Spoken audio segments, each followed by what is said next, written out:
So here's three pictures of examples. So in the top left, that's an example of like a sensory gym for children to go and play at to get different sensory stimuli. There's a rock wall, there's two swings there, and then a mat they can lay on and different toys, which is pretty cool. Room. I totally would want to work in that sensory room. Does anyone else feel like they'd want to work in that sensory room? Raise your hand icon. Students at home and in the other classroom, raise your hand if that's where you'd want to work in the sensory room.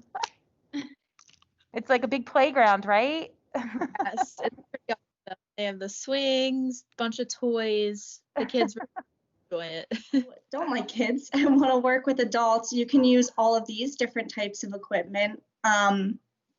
So for adults, you can see we have the reacher up there, the sock aid.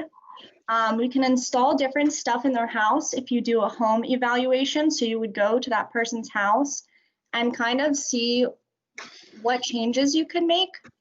So you can install like a raised toilet seat, some grab bars, and different stuff like that. And then what's really cool about our profession is now we're using virtual reality. So I know a bunch of you guys probably play video games or do VR.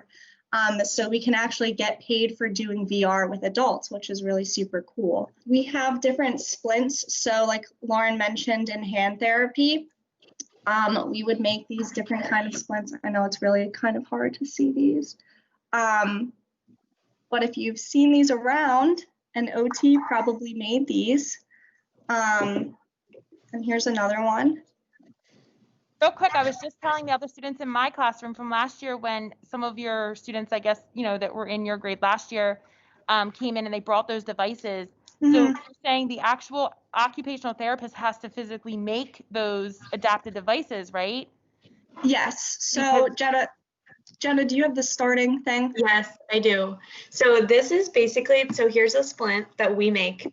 And this is what it starts out as. And basically we put this piece of material into a bin of hot water and we form it, shape it, cut it down, and we eventually get this to this, which is pretty cool.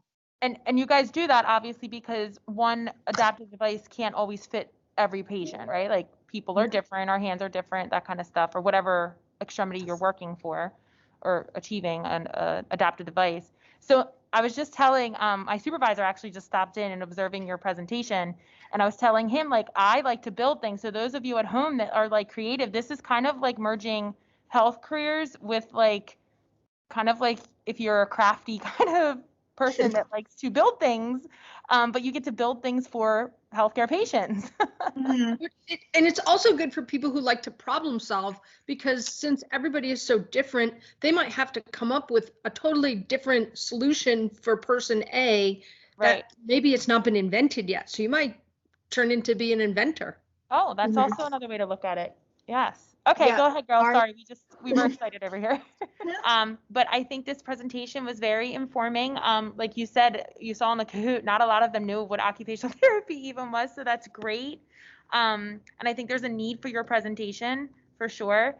And we'll continue to talk about it within our classes. And a lot of these students, they will go on to junior year next year and go into their medical assisting or their nurse technology course, but we continue to bring up occupational therapy within those career areas as well. So I just want to say a huge thank you for this. I know this is not traditionally how you guys would do this, and being in the classroom would have been, our preferred method. But I think a lot of the students got a lot of information from this, and you definitely opened doors for other opportunities for them, or windows if you want to call that, for right now.